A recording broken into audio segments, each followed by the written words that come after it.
So we got a lot to talk about. We've got a story about centrist Democrats, the DNC once again playing some shenanigans in regards towards who's going to be on the 5th Democratic debate stage. Plus, we have 2 Tulsi Gabbard stories, each one with different unique perspectives. I know Daniel, when he gets to that segment, he's going to definitely go off on the sloppy reporting on Representative Tulsi Gabbard. Well, with that being said, we got to get things started. Enough talking. Let's time for some action to happen. So, centrist Democrats have a new idea to win re-election: ignore labor and give Trump a major trade deal. So it's a win-win, guys. It's good. I mean, what can possibly go wrong? Brilliant. So this is a person who we've talked about before, Representative Cherry Bustos, chair of the Democratic Congressional Campaign Committee, also known as the DCCC, is advocating internally for Democrats to wave through the House President Donald Trump's renegotiated NAFTA without any of the revisions demanded by labor unions and environmentalists. And despite concerns that it locks in high prescription drug prices, Bustos has argued to House Speaker Nancy Pelosi that approving Trump's free trade deal is important for vulnerable House Democrats recently flipped Republican seats, according to multiple sources with knowledge of Bustos' strategy. So let me get this straight. The DCCC has this plan of appeasing to Republicans, appeasing to Trump, appeasing to neoliberals, and in order to keep their seats in power, they're going to ignore progressives, unions, activists, environmentalists. They're not really paying attention to what really won a lot of key seats in 2018. I mean, it's a brilliant strategy. No wonder that people don't respect the Democratic Party anymore.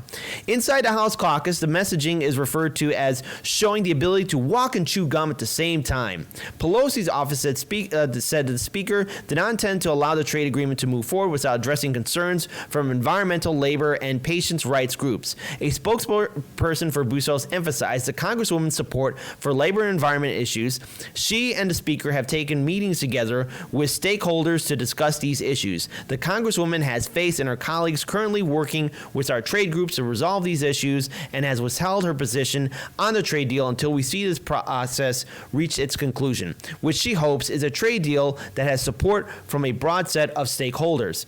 As she has publicly said for months, there is still work to be done before we reach that point. Publicly, Bustos has called for a trade deal to be strengthened in the key areas where progressives are pushing. We've got to make sure that our workers are treated fairly, and we have to make sure the environmental concerns are addressed and the enforcement of all of this, Bustos said in a public event this summer. If those things can get worked out, I think we can say yes.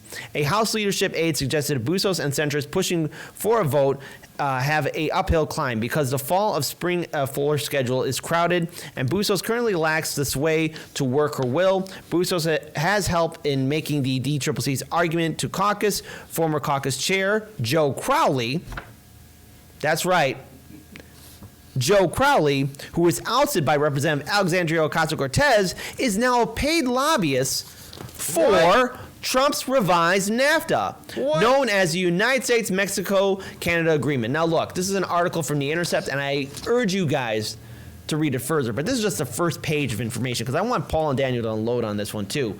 But the whole end of the deal of this article, and what it's basically saying is that the DCCC is more than willing to compromise, work with Republicans, work with people in Wall Street, big banks and major corporations, and work alongside Trump. I just can't help but remember when you're hearing all these centrist Democrats saying that Trump is a threat, he's a danger, oh no! But wait, we got to get this trade deal, because you want to know why? I keep saying this.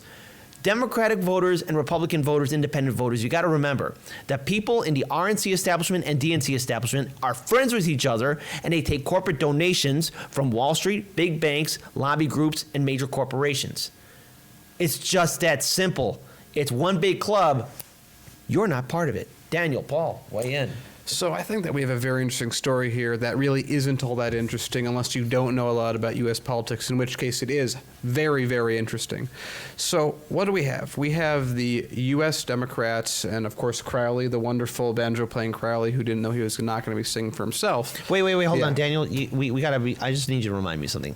Who endorsed him during the general election? Some kind of workers' family thing? I don't know. Remind me. Oh, I think it was those super Democratic people that have definitely not sold out Working Families Party in New York. Oh, right. So yeah, they've that's a whole nother set of kettle of burns. We don't have time for that. We have to go into this. So what do we have? We have the corporate Democrats showing what we've always been talking about Trump through and through, that he's a way to fundraise. They don't really dislike him. They maybe dislike his social politics, which are, of course, very, very backward. But Trump is through and through someone that they can get along with on finance, on all the economic terms, the same things that they got along with Obama with, they got along with Bush with, they would have gotten along with Clinton with.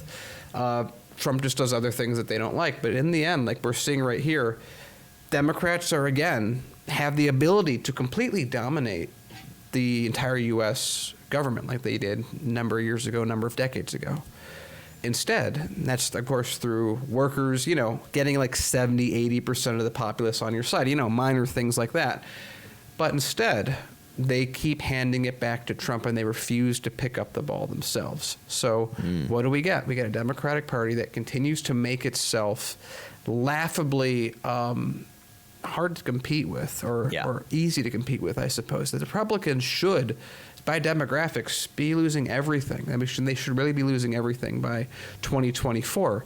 But the Democrats are trying really hard to keep that from happening by abandoning a base that, if they took control of, they would just dominate the country with, just like FDR, just like people coming after all the way up to Reagan. And they have the option to do that, but their alignment is incorrect. Their alignment is with the rich and wealthy, and that's what they're doing. Yeah. So therefore, Republicans still have a fighting chance. I think we need to be careful not to let them get away with this kind of nonsense, like, continually. Because this is the same kind of like, you know what, we've got a great idea. You know what we're not doing as Democrats enough? We're not appeasing to moneyed interests enough. We can get some of that centrist vote if we try doing that. I'm like, this is the same fresh idea you've had for the last 40 years.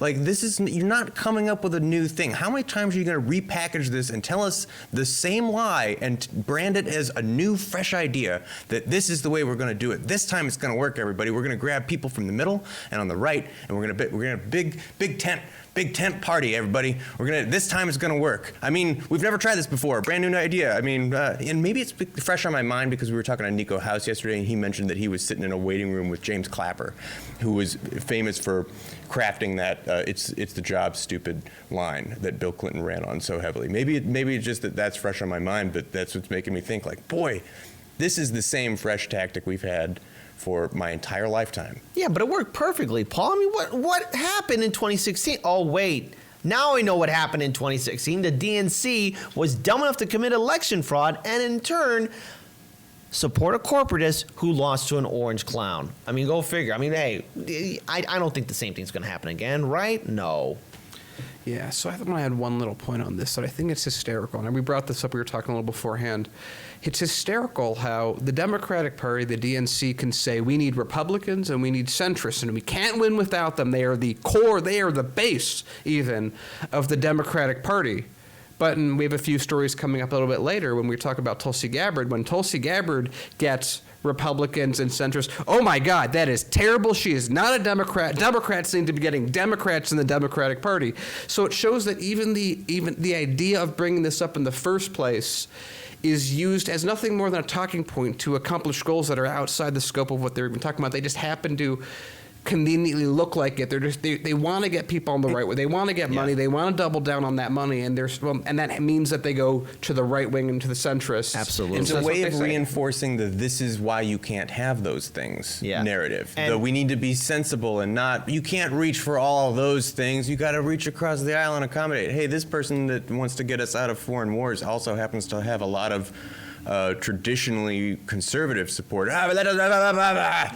Don't look at that. They're all a bunch of, they're all isolationists. So that's why. So before we do move on, I just want everyone to remember, this is the same DCCC that said we got to support incumbents. This is the same DCCC that supports blue dog Democrats. There's one blue dog Democrat, a guy named Dan Lipinski, who votes Republican, but yet he's a Democrat. And the DCCC is still supporting him. And there's numerous other Democrats like him all across the country. Look, this is a serious problem, and the Democrats haven't learned a single thing from 2016.